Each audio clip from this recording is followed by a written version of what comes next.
Bismillahirrahmanirrahim. Assalamualaikum warahmatullahi wabarakatuh.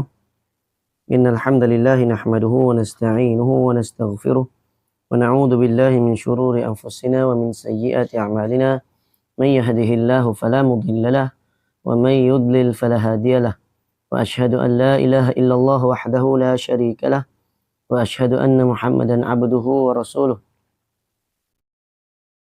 يا أيها الذين آمنوا اتقوا الله حق تقاته ولا تموتن إلا وأنتم مسلمون يا أيها الناس اتقوا ربكم الذي خلقكم من نفس واحدة وخلق منها زوجها وبث منهما رجالا كثيرا ونساء واتقوا الله الذي تساءلون به والأرحام إن الله كان عليكم رقيبا يا أيها الذين آمنوا اتقوا الله وقولوا قولا سديدا يصلح لكم أعمالكم ويغفر لكم ذنوبكم ومن يطع الله ورسوله فقد فاز فوزا عظيما أما بعد.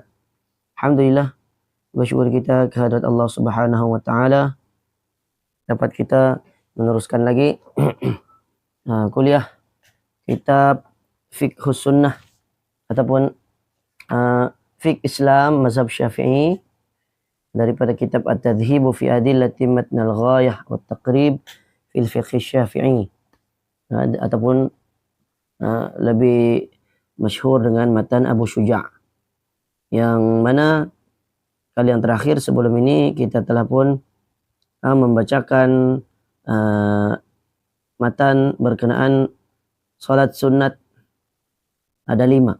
Okay? As-salawatul masnunah khamsun. Okay? Salat sunat itu ada 5. Al-Aidani 2 hari raya, ini Aidil Fitri dan Aidil Adha. Wa kusufani gerhana 2 gerhana, yakni gerhana matahari dan gerhana bulan. Wa sunnanut tabi'atu lil faraidi dan wal istisqa. Tinggal satu lagi, yaitu salat istisqa, ini salat meminta hujan. Was sunanut tabi'atu lil faraidi 17 raka'atin. Sunat rawatib yang bersamaan dengan salat fardu ada 17 rakaat. Raka'atal fajri 2 rakaat fajar, ini sebelum subuh. Arba'un qabla dhuhri 4 rakaat sebelum zuhur. Wa raka'atani ba'dahu 2 rakaat selepas zuhur. Wa arba'un qabla al-asri 4 rakaat sebelum asar. Wa raka'atani ba'dal maghrib dan 2 rakaat selepas maghrib. Wa thalathu ba'dal isya'i wa witru biwahidatin minhunna, dan 3 rakaat selepas selepas isya, salah satu rakaatnya adalah witir dengan 1 rakaat. Oke, ini telah pun kita bacakanlah sebelum ini, cuma yang lebih masyhur ataupun yang lebih tepatnya rawatib yang dianjurkan, sebab itu ada ulama yang membahagikan rawatib itu kepada istilahnya tuh muakkad dan ghairu muakkad. Oke, yang muakkadnya adalah 2 sebelum subuh, 2 sebelum zuhur, 2 selepas zuhur, 2 selepas maghrib dan 2 selepas isya. Oke. Ya, tapi ini ditambahlah. Di dalam kitab matan Abu Syuja' ini ditambah lagi ada 4 rakaat sebelum asar. Okay. 2 rakaat sebelum asar, dan itu sebenarnya dalilnya adalah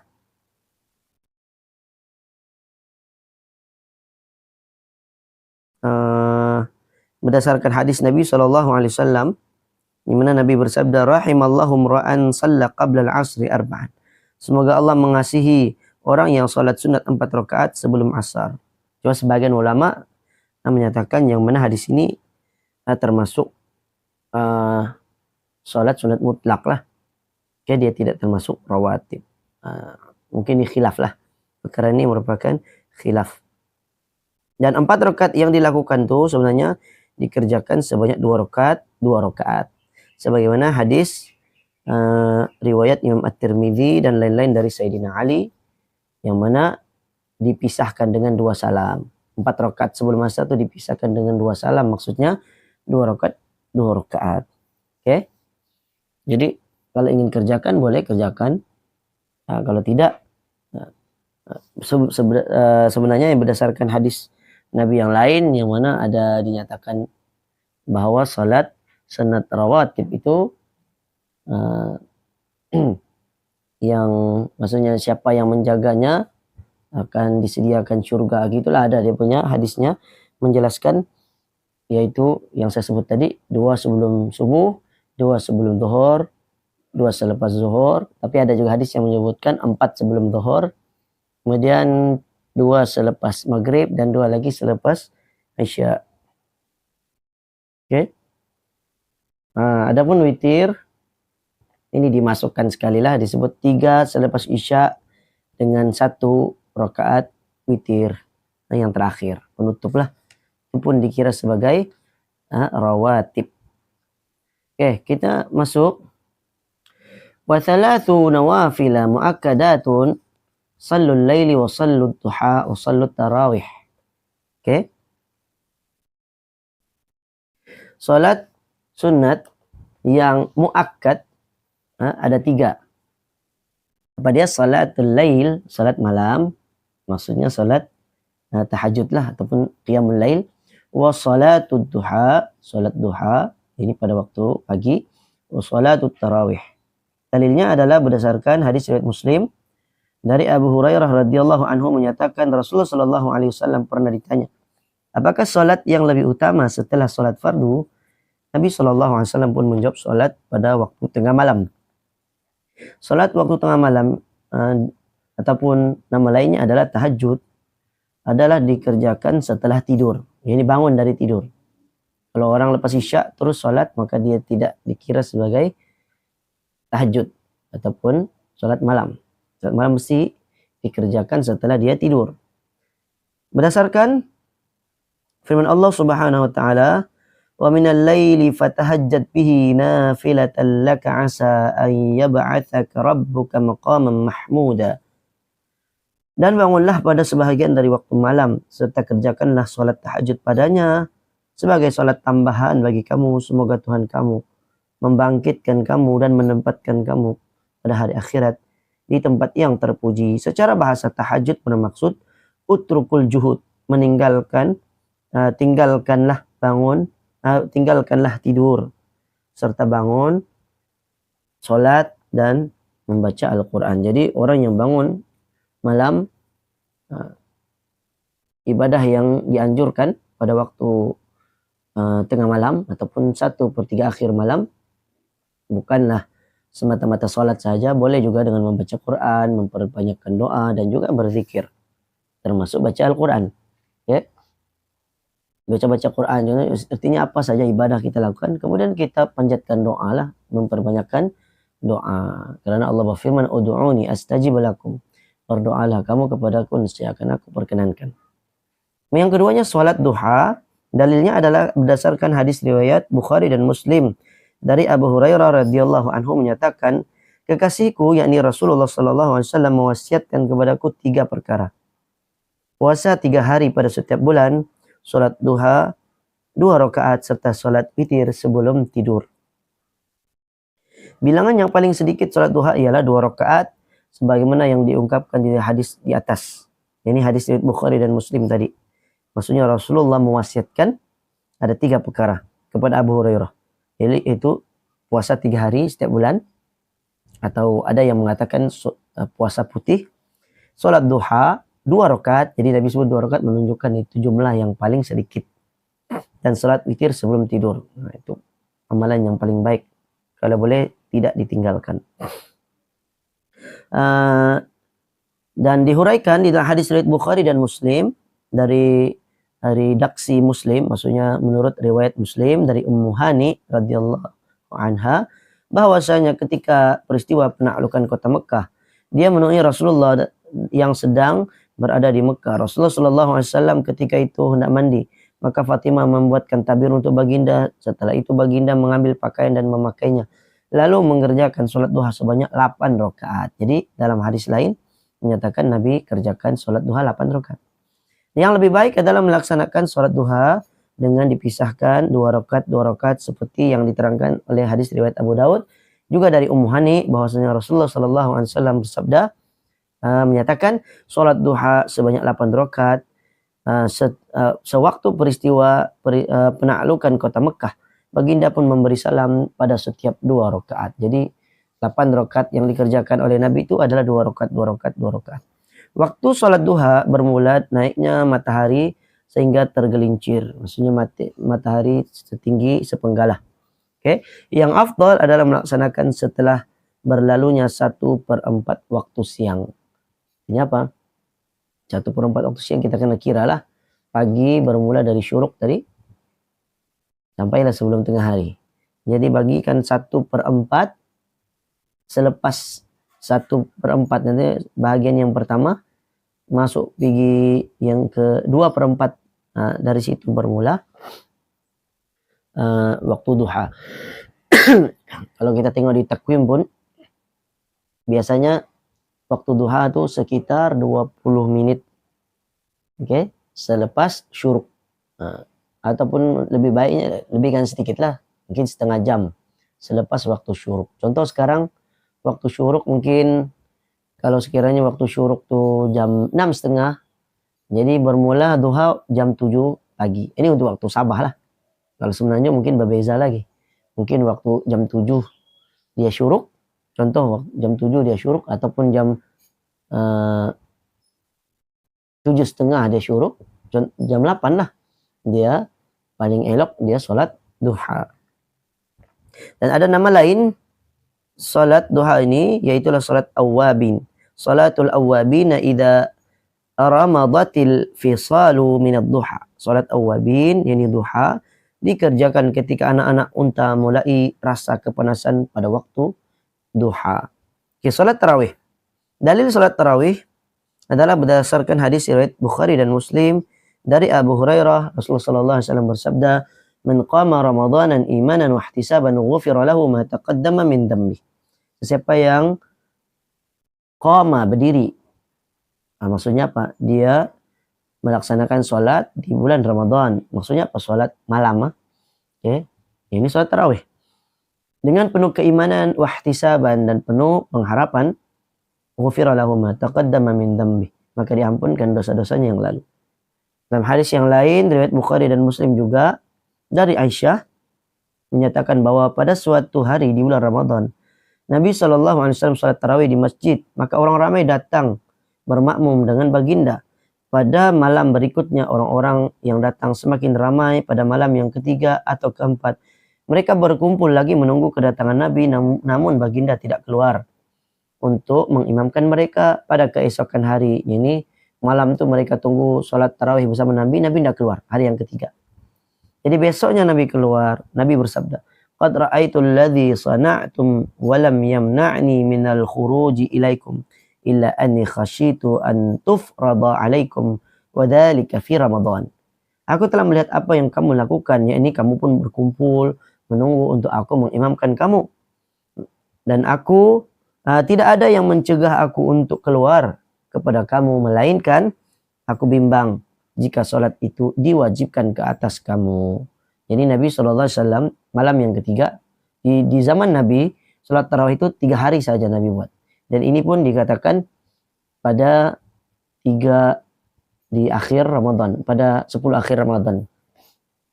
Jadi 3 hari itu pada 10 akhir Ramadan. Malam pertama, malam kedua, malam ketiga, malam yang keempat Nabi tidak keluar lagi. Nabi tunggu. Besoknya subuh baru Nabi keluar. Lalu Nabi pun mengatakan, aku bimbang kalau sholat tarawih ini diwajibkan. Maksudnya kita ini tidak akan mampu. Nabi bimbang. Setelah di zaman Abu Bakar, masih lagi diteruskan. Cuma zaman Abu Bakar ini sekejap saja, 2 tahun saja Abu Bakar memerintah. Jadi 2 kali Ramadan. Jadi 2 kali Ramadan masih mengikut cara seperti Nabi. Tetapi di zaman Sayyidina Umar membuat satu pembaharuan di mana Sayyidina Umar menyatukan umat Islam dari awal Ramadan hingga akhir Ramadan. Dan pada awal malam pula. Bukan di akhir malam. Lalu dia pun mengatakan, ni'matu hadhil bid'ah. Inilah bid'ah yang sebaik-baiknya. Paling nikmat bid'ah inilah. Maksudnya apa? Bid'ah secara bahasa lah. Ya bukan bid'ah. Sholat tarawih memang Nabi kerjakan. Cuma Nabi tidak kerjakan penuh sebulan. Nah, karena Nabi takut diwajibkan. Oleh karena Nabi SAW sudah wafat dan menunjukkan bahwa syariat telah pun sempurna. Maka sholat tarawih tidak akan diwajibkan. Maka Sayyidina Umar berpendapat ada baiknya manusia disatukan. Kerjakan satu sunnah yang baik selama sebulan mereka berjamaah. Nampak seperti seolah-olah perbuatan baru, tapi sebenarnya ianya sunnah dilakukan oleh Nabi. Bahkan Nabi SAW memberikan pengiktirafan authority kepada khulafa ar-rasyidin. Kata Nabi dalam hadis, "Alaikum bisunnati wa sunnatil khulafa ar-rasyidin." Hendaklah kamu mengikuti sunnahku dan sunnah para khalifah ar-rasyidin. Menunjukkan bahwa tidak ada bid'ah yang dilakukan di zaman para khalifah ar-rasyidin. Yang mereka lakukan pembaharuan, ijtihad mereka, itu telah dibenarkan oleh Nabi. Kata Nabi, "Alaikum bisunnati wa sunnatil khulafa ar-rasyidin." Jadi apa yang Sayyidina Umar lakukan, pembaharuan, termasuk di zaman Abu Bakar, mengumpul Al-Quran. Kemudian di zaman Sayyidina Utsman, azan Jumat sebanyak 2 kali. Itu semua, meskipun tidak ada di zaman Nabi, tapi ada petunjuknya di zaman Nabi. Oke? Dan diiktiraf lah, maksudnya sunnah itu diterima pakai dan boleh diamalkan. Imam Bukhari dan Muslim meriwayatkan, nah ini sudah. Dalam hadis yang lain, Imam Bukhari meriwayatkan dari Abdurrahman bin Abdul Qari berkata, "Aku keluar bersama Umar Al-Khattab pada malam Ramadan menuju masjid. Di sana kami melihat orang ramai sholat secara terpisah. Ada yang sholat sendirian, ada yang sholat di belakangnya, dan berkumpul beberapa makmum. Melihat itu, Sayyidina Umar kata, andai saja menurut aku dikumpulkan mereka semua untuk sholat bersama seorang imam, maka akan lebih baik." Nah, ini yang saya sebut tadi itulah. Lalu beliau pun berusaha menghimpunkan mereka, berimamkan Ubay bin Ka'ab. Ubay bin Ka'ab dilantik oleh Sayyidina Umar menjadi imam. Pada malam berikutnya aku pun keluar bersama baginda menuju ke masjid dan melihat orang ramai telah pun melaksanakan sholat di belakang imam. Sayyidina Umar pun berkata, inilah sebaik-baik bid'ah. Maksudnya bid'ah secara bahasa lah. Dia bukan secara istilah. Karena sholat tarawih bukan bid'ah karena dilakukan di zaman Nabi. Cuma yang bid'ahnya Nabi hanya lakukan 3 hari. Nabi tidak melaksanakan pada hari yang keempat karena Nabi bimbang takut diwajibkan. Karena Nabi sudah wafat, maka wahyu tidak akan turun lagi. Maka Sayyidina Umar berpendapat ada baiknya dibuat selama 1 bulan. Nah, orang ramai yang tidur setelah salat tarawih lebih baik dari orang yang melakukannya di akhir malam dan orang yang mengerjakan pada permulaan malam. Orang ramai yang tidur setelah salat tarawih lebih baik dari orang yang melakukannya di akhir malam dan orang yang mengerjakan pada permulaan malam. Maksudnya apa? Orang yang tidur orang yang tidur selepas salat tarawih, maksudnya lebih baik lah sebab dia laksanakan secara berjamaah berbanding kalau dia lakukan di akhir malam tapi secara bersendirian. Kan? Nah, ini permulaan sebab di zaman Sayyidina Umar ni mereka laksanakan secara berjamaah pada awal malam. Nah, akhir malam ni kadang tidak semua orang terbangun. Bila awal malam maka semua orang masih cergas. Imam Baihaqi meriwayatkan dengan sanad yang sahih bahwasanya pada zaman Umar Al-Khattab dikerjakan salat tarawih sebanyak 20 rakaat.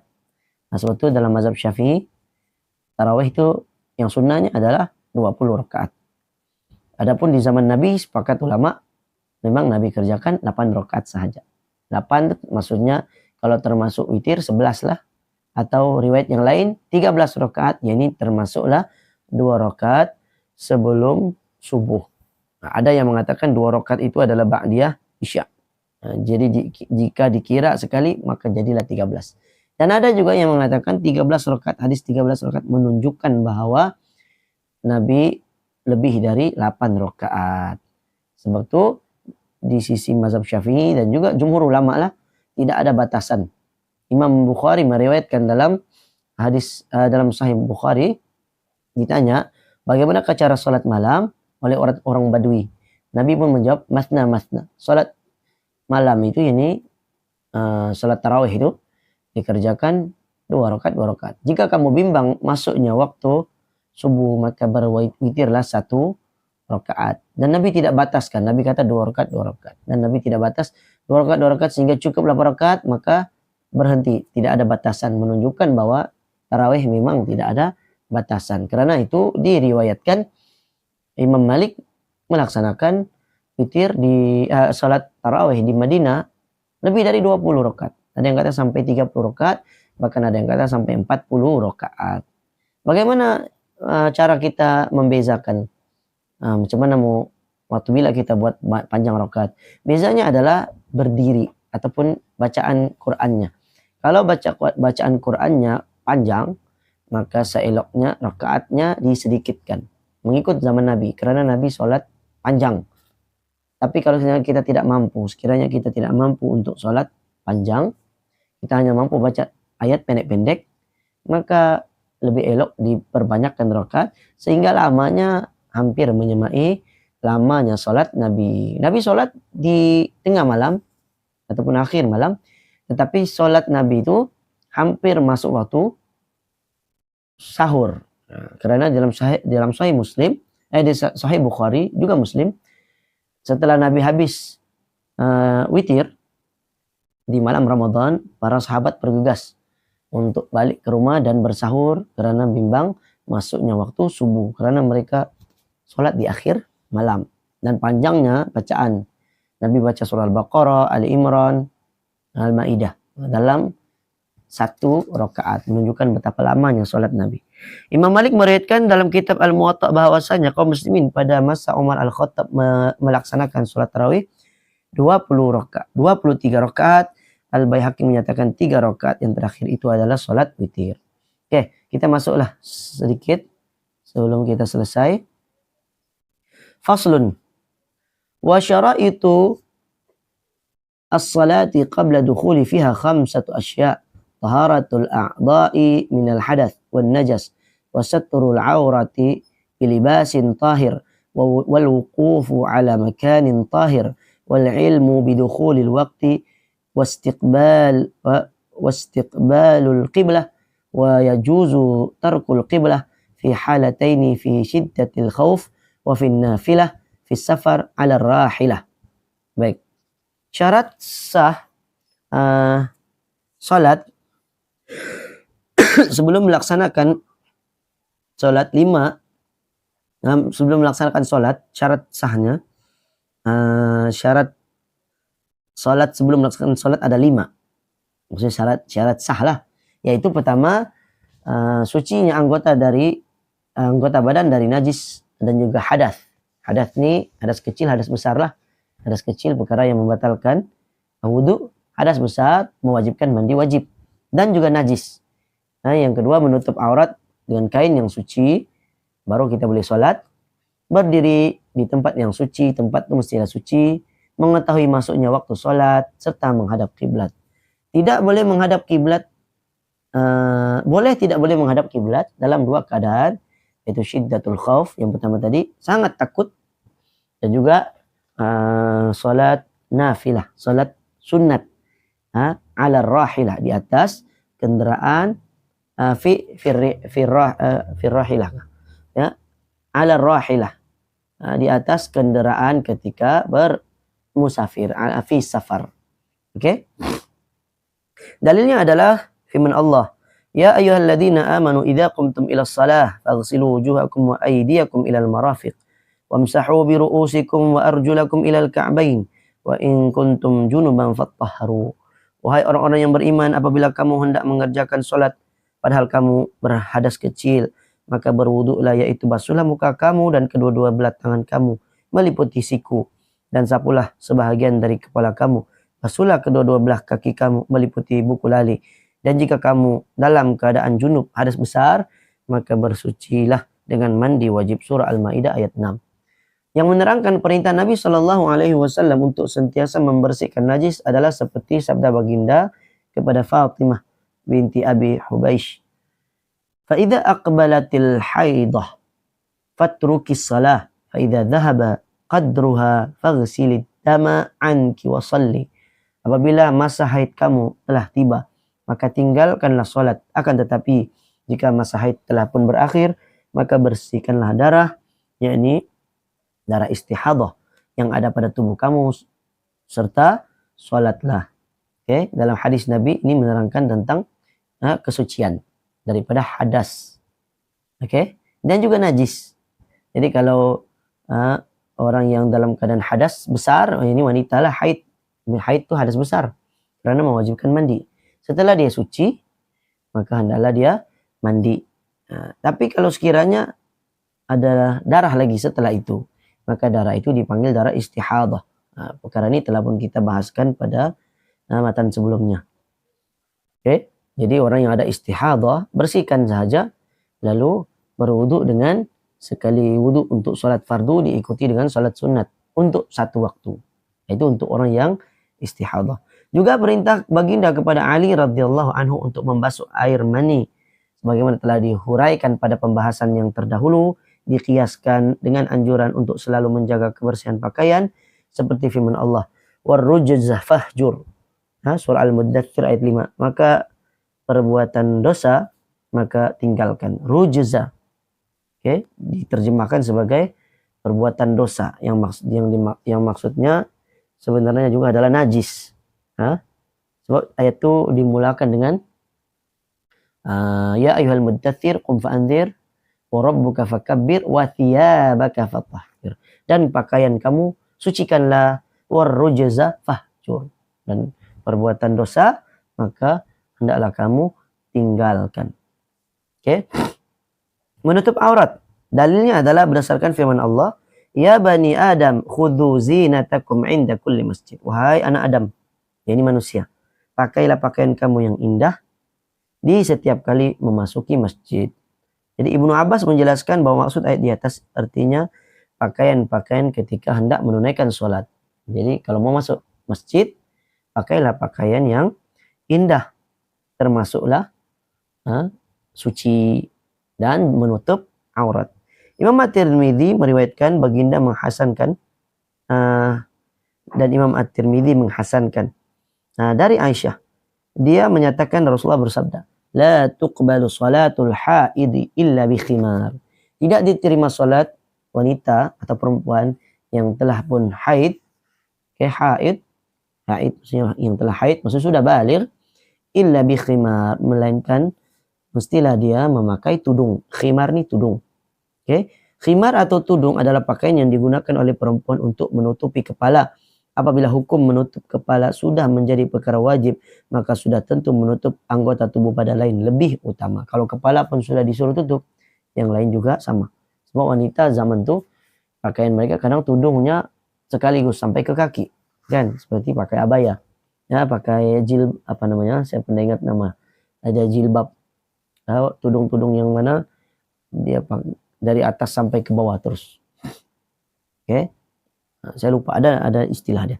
Apabila tentu menutup anggota lain yang lebih utama, hal ini ditegaskan dalam hadis riwayat Bukhari dan daripada Aisyah. Hadis riwayat Al-Bukhari dari Aisyah berkata, dahulu ketika Rasulullah salat subuh di masjid, beberapa orang perempuan mukminat, perempuan yang beriman, ikut salat berjamaah bersama baginda. Mereka menyelimuti seluruh tubuh mereka dengan kain-kain, seraya berjalan dengan langkah yang cepat, sehingga ketika pulang tidak ada seorang pun yang mengenali mereka. Artinya wanita dahulu mereka pakai selimut. Artinya pakai betul-betul menutupi seluruh tubuh badannya. Kemudian habisnya sholat, Nabi akan duduk sebentar, memberi peluang untuk wanita balik keluar, balik ke rumah dahulu. Sambil itu berzikirlah. Suatu ada bab dari Imam Syafi'i mengatakan duduk sebentar selepas sholat. Duduk sebentar, insiraf ba'da sholat. Duduk sebentar ni maksudnya pertama berzikir, yang kedua Nabi sebenarnya memberi ruang untuk wanita untuk lebih dahulu keluar dari masjid supaya tidak dilihat oleh kaum lelaki. Dalil yang menerangkan bahwa pakaian yang harus dipakai untuk yang dipakai itu harus suci adalah surah Al-Muddathir ayat 4 tadi. Wathiyabaka fatahhir. Pakaian kamu hendaklah disucikan. Hadis riwayat Abu Daud meriwayatkan dari Abu Hurairah radhiyallahu anhu bahwa Khawlah binti Yasar datang menemui Nabi sallallahu alaihi wasallam lalu berkata, "Ya Rasulullah, saya hanya memiliki sehelai baju sementara saya mengalami haid. Pada baju tersebut maka apa yang harus saya lakukan?" Baginda pun menjawab, "Idza tahurti faghsili thumma salli fihi." Apabila kamu telah suci dari haid, maka cucilah kain itu dan solatlah dengan memakainya kembali. Ini cuci dahulu. Ditambah lagi bagaimana bila bekas darah itu sukar untuk dibersihkan? Nabi pun jawab, kamu hanya cukup membersihkan darahnya, maka tidak apa-apa dengan bekas yang tersisa. Maksudnya bersihkan pada mana bahagian yang terkena darah. Kan? Kita sudah cuci. Contohnya masih ada kesan warna sedikit merah begitu, tidak boleh hilang. Itu tidak apa. Nah, yang penting tidak ada bau. Kan? Dia kalau hilang bau, warna dan rasa, itu sepakat ulama, ianya suci. Warna yang tertinggal, nah itu tidak dikira sebagai najis. Nah, sebab dia telah hilang bau dia. Kita rasa, oh hilang sudah nih. Nah, cuma ada sedikit warna yang tertinggal, kadang sukar untuk dihilangkan, maka itu tidak mengapa. Oke?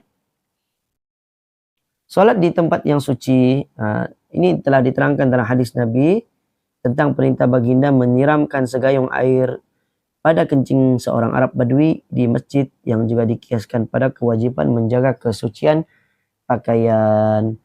Nah, dan yang terakhir, mengetahui masuknya waktu salat. Dalilnya adalah inna salata kanat 'alal mu'minina kitaban mawquta. Surah An-Nisa ayat 103. Sesungguhnya salat itu adalah fardu yang ditentukan waktunya ke atas orang-orang yang beriman. Ada katanya mawquta. Mawquta, ada waktunya ditentukan. Jadi ada waktu-waktu salat. Mesti kita tahu, dan ini telah dibahaskan pada matan yang sebelumnya, pembahasan sebelumnya tentang waktu-waktu salat. Jadi saya kira cukup dahulu, insyaallah. Mudah-mudahan ada manfaatnya. Yang baik datang dari Allah, yang lemah dari saya sendiri. Aku qouli hadza wa astaghfirullahaladzim wa li wa lakum, wa sallallahu ala nabiyina Muhammad wa ala alihi wa sahbihi wa baraka sallam. Subhanakallahumma bihamdika asyhadu an la ilaha illa anta astaghfiruka wa atubu ilaik. Assalamualaikum warahmatullahi wabarakatuh.